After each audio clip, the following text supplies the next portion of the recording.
ह्या आपल्या मुंबईच्या कुठल्याही कानाकोपऱ्यात गेलं तरीच तुम्हाला सांगते ह्या माणसाचे मित्र सगळीकडे अवेलेबल आहेत. आता तुम्हाला सांगते शनिवारचा दिवस उजाडला होता आणि ते म्हणे की गुरुवारीच या, का तर गुरुवारी त्यांना सुट्टी होती. ते जॉबला असतात दोघंही नवरा बायको, म्हणजे माझ्या मिस्टरांचे फ्रेंड, चाइल्डहुड फ्रेंड म्हणजे शाळेतले मित्र.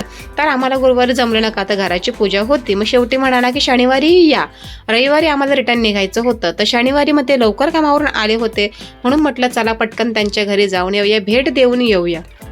आमच्या म्हाडाच्या बिल्डिंगच्या जवळच ते राहायला आहेत, 5 मिनिटाच्या अंतरावर आहेत. मग आम्ही निघालो सायंकाळी 6च्या दरम्यान आम्ही निघालो आणि सगळे होल फॅमिलीला त्यांनी आमंत्रण दिलं होतं. तर म्हटलं चला. आई काय आता बाहेर निघायला बघेना, का तर नवीन नवीन वातावरण असल्यामुळे. तर आईला म्हटलं चल तू पण, ती येतच नव्हती पण तिला म्हटलं चल तू पण. सगळे गेलो. चला जवळच आहे म्हटलं. तर आमच्या नवऱ्याच्या चेहऱ्यावर असा आनंद गगनात मावेना, का तर त्यांची 2 वर्षापूर्वी रियुनियन झाली होती स्कूलची. तेव्हापासून सगळे जुने सगळे ते म्हणतात ना मोमेंट सगळे त्यांचे उफाळून येत होते. आणि मित्राला भेटायचं म्हणल्यावर हा हे काय, पण त्यांच्या मित्राने सरळ माझ्या भावालाच गाठलं. मित्र राहिला बाजूला. हा, कारण कसं असतं ना, मुलं ह्यांचा विषय वेगळाच असतो. आता काय पटकन माझा भाऊही लगेच अटॅच झाला त्यांच्यासोबत आणि छानपैकी दोघांचं हे बॉन्डिंग जुळलं. आणि ही आहे त्यांची बिल्डिंग, जवळ आहे राहायला, काय लांब नाही आहे. तर आम्ही गेलो पटकन. ते स्वतः खूप नाराज होते का आता आम्ही गुरुवारी गेलो नाही, कारण हे दोघंही जॉबला आहे. सकाळी 7:30ला जे निघतात ते संध्याकाळी 7:30-8च्या दरम्यान घरी येतात. त्यांचा बिचारा मुलगा स्कूलला वगैरे असतो. सगळं काही त्यांचं सेटअप आहे, काही प्रॉब्लेम नाही. आम्ही गेलो, छानपैकी मस्त आमचं स्वागत केलं, चहा पाणी वगैरे सगळं झालं. पण त्यांना आजच जायचं होतं गावाला. सो बघा किती प्रॉब्लेम्समध्ये प्रॉब्लेम. शेवटी आम्ही म्हणत होतो की नको, आम्ही नको यायला वगैरे, पण त्या ताईसुद्धा ऐकणार नाही, परत तुम्ही एकदा गेलात की रिटर्न कधी येणार, तुम्हा लोकांचा भरोसा नाही. कारण माझेच मिस्टर 5 वर्षानंतर त्यांच्या सासरी आले. ते अजिबात वसईला वगैरे यायला बघत नव्हते, का तर घोडबंदरचा ट्रॅफिक आणि प्लस त्यांच्या पायाचा प्रॉब्लेम आणि मणक्याचा इश्यू, ह्यामुळे ते ट्रॅव्हलिंग करायला बघत नव्हते. आणि तुम्हाला सांगेन कसं आहे ना, त्यांना ट्रेनचं ट्रॅव्हलिंगसुद्धा आवडत नाही, कारण खूप 3-4 तास लागतात आणि ते ट्रॅफिकमुळे तर अजून वाट लागते. त्यामुळे ते आम्हालाच म्हणायचे की तुमचं तुम्ही जाऊन या, मला कशाला. पण आता ते पूजेनिमित्त का होईना आले, हेच खूप मोठे आहे. तिकडनं आम्ही लवकर निघालो, का तर त्यांना 9च्या दरम्यान त्यांना गावीसुद्धा जायचं होतं, का तर त्यांच्या गावाला कार्यक्रम आहे. तर त्यांना ते खूप जरासं टेन्शनमध्ये सुद्धा होते की आमचं स्वागत त्यांना व्यवस्थित करता नाही आलं.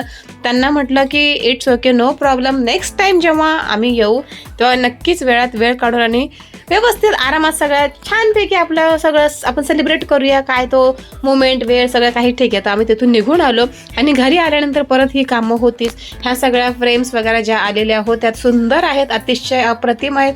कुठल्या भिंतीला कुठे काय लावं ते आमची चर्चा चालू होती. मस्त अशी कृष्ण राधाची मूर्ती, गणपतीची मूर्ती, अजून काय काय काय भरपूर काय काय छान छान होतं. सगळं म्हटलं अरेंजमेंट करूया.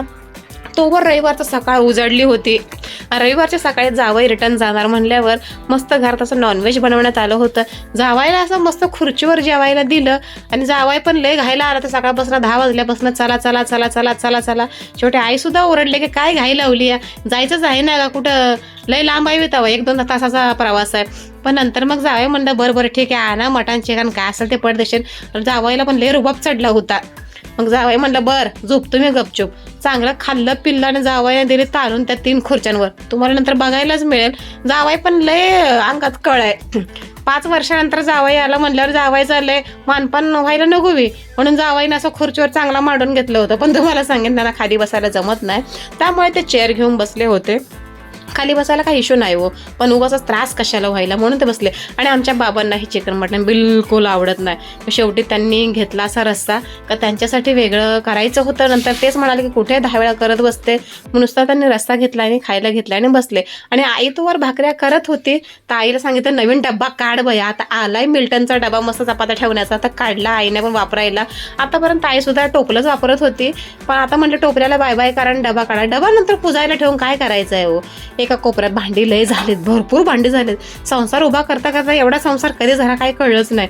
आणि आता आमचं घर चला तर आम्ही कधी परत 2 महिन्याने येतोय का 1 महिन्याने येतोय काय माहिती. सगळं असं सोडून जायचं म्हटल्यावर जरासं दुःख होतंय, जरा वाईट वाटतंय. पण ठीक आहे, छान सगळं झालंय, व्यवस्थित सुरुवात झालेली आहे. अजून काय हवंय.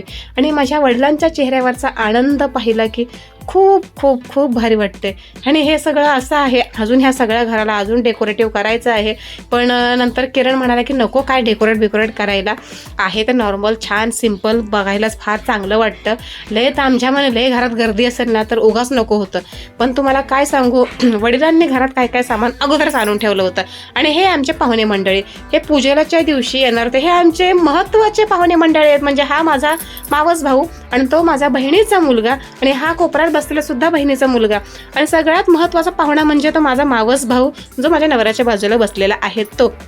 तर काय झालं, त्याला यायला उशीर का झाला, कदा गावाला नेमका 18 तारखेला रात्री पाऊस पडत होता आणि तो त्याच्या कामानिमित्तही बिझी होता. का त्याची वीटभट्टी आहे, शेती आहे आणि सगळ्या गोष्टींसाठी हा एकटाच धावणारा पळणारा करणारा आहे. त्यामुळे त्याला काही यायला जमलं नव्हतं. पण तो सतत फोन करत होता की हे ते सगळं, कारण त्याला सुद्धा वाटत होतं की आपल्याला वाईट वाटू नये, माझ्यामुळे दुसऱ्यांना थोडंसं काही वाईट फिलिंग येऊ नये की का मी आलो का नाही हे नाही. पण हा व्यक्ती घरात आमच्या महत्त्वाचा आहे आणि त्याने गावावरून येऊन शेवटी भेट दिली. आम्हाला त्यातच आमच्या खूप आनंद झाला. नंतर आमच्या आबाच्या सारख्या चेहऱ्यावर होतं की नारायण आला. पण शेवटी तो आला आणि छानसं असं गिफ्ट घेऊन आला आणि मस्त चिमूसाठी माझ्या छान अशी मिठाई आणलेली आहे. आणि तुम्हाला सांगेन की नारायण हा आता राजकारणात सुद्धा यांनी पदार्पण केलेलं आहे. त्यांची मिसेस म्हणजे माझी वहिनी पूरम नारायण विरकर ही आता आमच्या गावातली नगरसेविका आहे. सो सगळं असं छान पार पडलं. चला आता आम्ही रिटर्न निघालेलो आहोत. सूरजला म्हणाला, म्हणजे माझ्या बहिणीचा मुलगा, आणि हा मागे बसला सुद्धा बहिणीचा मुलगाच आहे बरं, लहान आहे. तर त्याला म्हटलं चला तुम्ही चालला ठाणा मार्गे, कारण हे कळंबोलीला चाललेत रिटर्न. तर म्हटलं मला सुद्धा ठाण्याला सोडा. तर त्यांच्यासोबतच मी रविवारी रिटर्न निघाले आणि मिस्टर त्याच दिवशी तिथूनच कामाला अंधेरीला गेले. सो म्हटलं चला मला सोडा. तोवर ह्या ट्रॅफिकमध्ये तुम्हाला सांगेन एवढा वैताग आला ना, खूप ट्रॅफिक होतं. आणि हे आमची सुनबाई बरं, सुनबाई खूप लाजते.